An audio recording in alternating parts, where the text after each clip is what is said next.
আমি কিন্তু শুরু থেকে কথাটি আপনাকে জানতে চাচ্ছি যে আমার আব্বা সৈয়দ সাহেব উনি এবার সংসদ নির্বাচন করার ইচ্ছা পোষণ করেছেন।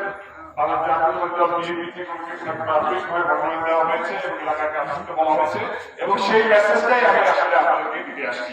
আপনারা সবাই ওনার জন্য দোয়া করবেন যাতে উনি চূড়ান্তভাবে মনোনয়ন পায় এবং উনি আপনাদের ঘরে নির্বাচিত হয়। কি আপনার সবাই দোয়া করবেন তো?